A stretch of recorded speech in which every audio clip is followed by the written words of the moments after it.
Hello, this is Mark McNeese, and I am going to do a short reading from a short story. It's a new story I have that's now on Amazon. It's called The Seer. It's 99 cents. Quite a bang for the buck. Literally, just 1 penny less. I've been working on it for quite some time. I started it and stopped it and started it and stopped it, and then I finally finished it and polished it. And it's called The Seer. It's about a 2,000-year-old man and a young couple who are set to have their first child as their worlds are about to collide. They had gone to him for centuries, approaching him with a deference he found amusing as he sat in his slippers and his worn gray sweater. It was his favorite sweater, most of the buttons missing and the pockets torn nearly off. He would sit with his hands clasped and listen politely as they posed their questions, their expressions anxious, as if waiting for a verdict. Would a child arrive soon? Was the lunar eclipse they had witnessed a sign of tragedy to come, or just the moon shying away, as it did from time to time? Coming to him was one of the few things that had not changed in all these years. Flight had altered the lives of men, space travel. Computers had ushered humanity into a binary existence, where billions of bits of information were accessible with the push of a thumb or a simple click and drag. Stories were no longer told. They took too long, requiring attention few people had to give anymore. Yet this, so primitive and so ancient, was still central to their lives. He was the seer. In an earlier age, he would have been an oracle, sacrificed to, even if the sacrifice was nothing more than rusted coins. He would have been a god, and though some of them would make him one still, he assured them no, he was just a very old man with an unusual talent. He could look into the distance, squint at a horizon, be it the faraway horizon at dusk where the sun slid down, or the horizon of a room, and, peering into it, see what was to come.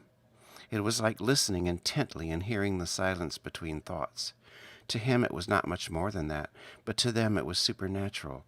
They did not seem to understand the simplicity of it, and after so many decades upon decades of trying to tell them it was no big deal, he resigned himself to being seen as something miraculous in an otherwise dull world. It helped them order their lives and gave them hope, like believing in heaven or angels. It was magic to them, as surely as a television set was magic to an aborigine, which is not to say it was sleight of hand. There was no trickery involved, just a bit of quantum physics, that's all, a transcendence of time and space, which he knew were not linear. To see the future is to see the now, as it has not yet become. Simple, really, but utterly mystical to those who knew no better. Charlena was still getting used to the city, as everyone who lived within a 50-mile radius called Manhattan. It was not a place she had ever wanted to live. She had not spent her youth fantasizing about singing on Broadway, or shouting out sales on a stock exchange floor, or looking across Central Park from some fabulous high-floor apartment. It had all been an accident, coincidence, a place she ended up because her husband Carrie got a job here. She suspected neither of them was cut out for it, but she would never voice her concern. Carrie was ambitious. He wanted to make something of himself, and although she believed he had done well enough in Cleveland, she would never say it. Men were funny that way, slaves to pride, every bit as aware of time passing as women with their biological clocks. She wondered if women had biological clocks before clocks were invented. Did they have biological sundials or biological hourglasses? Or did some man desperate for a male heir come up with the idea and impose it on them? You must have children. Time is running out. Effectively entrapping women in a state of existential panic. She wanted a child, that was true, but they had been in no hurry. They were married nearly 10 years now, and not once had they fretted they had waited too long. They had each other, that was enough. Besides, if they already had children, would they really have uprooted them and brought them to New York City? Ninth Avenue was no place to raise your kids. The subway was a wicked witch who would eat their souls one turnstile at a time. Everyone rushed here, most for no apparent reason, scurrying and dashing from one sitting position to another, kitchen chair to office chair to stationary bike in some gym, where they read the day's news while pedaling furiously to nowhere. It had its attractions, its excitement, and its edge, but it was no sane person's idea of a place to start a family. Just about now was the right time for them, too. They could afford to move out of the city to somewhere 3-year-olds could safely roam, a backyard. He remembered meeting Jesus, but it had been nothing more than a casual encounter, and he was clear on that. It was among his few truly old memories. In a life so long it seemed to have no beginning or end, memories were a luxury.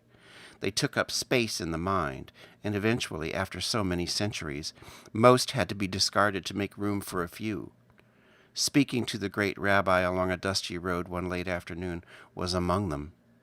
Their exchange had been cordial and minimal, and he had listened politely as Jesus spoke of mundane things. The temperature, how far he had yet to travel that day, where the old man was from, and if he thought the people there might be receptive to some good news.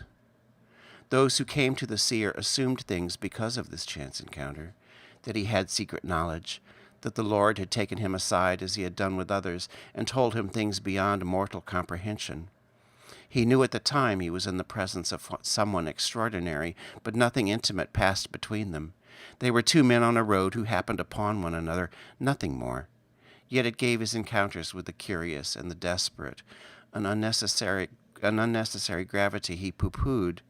It wasn't something he told them, at least not these past few centuries, but that they told themselves, sustaining his myth for their own purposes. He saw himself simply as a man who had lived an unusually long time, and whose skill was rare, but who was otherwise unexceptional. After all, he lived above a pet store on 36th Street, just east of the Lincoln Tunnel entrance, and what could be more ordinary than that? He ventured out to the bodega most late mornings to get whatever he needed for the day, avoiding the larger stores that were too impersonal for his taste. He had known Mohammed, the owner of the corner store, since Mohammed was a teenager, and he had known the owner before that, a chatty Korean immigrant whose vocabulary seemed to consist of next and strange mumbles as he talked to himself, and the owner before that and before that. That none of them realized he was the same man who had been stopping in for quarts of milk and cans of soup generation upon generation was not his concern. He had long ago realized that most people do not consider what they cannot imagine. He noticed the young couple on a Saturday morning. He went to the store nearly every day at 9 o'clock, sometimes for milk and bread or a can of soup. He could easily have bought enough for several days, given how little he ate, but he liked the short stroll from his apartment, and he liked the brief encounters with the man who called him boss. It was often the only human contact he had. In fact, no one had come to ask him anything in quite some time. It may have been years. For someone who had lived 2 millennia, years were moments. They could not be counted, so he did not try, but when he reflected on it, he knew it had been a very long time since a visitor had come. He was passing his eyes over the cereal boxes, wondering if he should try something different. They all tasted the same to such an old mouth. He heard the front door open and the store owner say, "Morning, boss," to someone. He turned around and saw a young man at the counter with a pregnant woman just behind him. The young man asked for 2 coffees and 2 toasted bagels, while the woman turned and read headlines from the newspapers the market sold. The seer looked at her and his breath left him. He had seen many things, so many things he had forgotten them all, but as he stared at the woman in her sweatpants and cotton jacket, the purpose of his life became clear. He watched as Carrie stepped aside from the counter to let other customers pay for their purchases, while he and Charlena waited for the store owner's son to butter their bagels. The seer took several steps toward the front of the store. The bagels were bagged and handed to the store owner. The seer took several more steps until he was just a few feet away from the couple. Carrie felt someone staring at him. He glanced over and saw the old man, his head slightly cocked. He looked like 10,000 old men in New York City. He was wearing a very worn gray sweater with torn pockets. His slippers, for that is what he wore on his feet, had folded in on the sides, crunched under impossibly shriveled heels. His hair was thin and white, and his face was the oldest face Carrie had ever seen. It startled him for a moment, such an old face, the skin paper-thin, barely clinging to a skull, and set within the face 2 remarkably bright black eyes. Crow's eyes. "Pardon me," Carrie said. He was sure he had been spoken to. "Boss," Mohammed said, getting Carrie's attention. The coffee and bagels were ready in a bag, and the store owner was ringing them up. "Did you say something to me?" Carrie said to the old man while he dug in his jeans for a money clip. Charlena had turned away from the newspaper rack and was watching them. The old man looked like just another old man to her, and she was sure he had said nothing. "He can't speak," Mohammed said, indicating the seer. "I don't think so. He's never said a word in 20 years I've been here. Might be deaf, too." Carrie noticed the old man's eyes dart quickly to Mohammed. He was not deaf. The seer realized he was drawing attention to himself, something he never did, so he turned and went back to the shelves, pretending to make a decision about the cereal. Carrie paid for the bagels and coffee, and he and Charlena left the store. They lived just up the street, and as they walked home, he had the feeling of being watched. When they reached the building, he turned and looked back, and there, just outside the bodega, was the old man, staring down the street after them. 10 minutes later, they were eating breakfast in their small kitchen that overlooked 36th Street. "He said something to me. I know he did," Carrie said. "I was there," Charlena said. "He didn't say anything. Maybe he mumbled good morning or something." Carrie knew it didn't make sense. Mohammed had said the old man never spoke, and Carrie could not say with certainty that he had, only that words had come to him from someone else. Maybe that's what was bothering him, why he was still thinking about it. He could not remember the words. "Okay," he thought. "What's the big deal? So he spoke to you and nobody else heard him. Why does it matter?" He thought for a moment more. "Because he asked me something." That was it. The old man asked me a question. But what? Carrie would think about it the rest of that day, and the next, and the next. While he did not know the question he had been asked, he knew he would see the old man again. Now, that is just a portion of it. It's a good, long story that I hope you'll enjoy. And by the way, if you think you know where this story is going, you don't.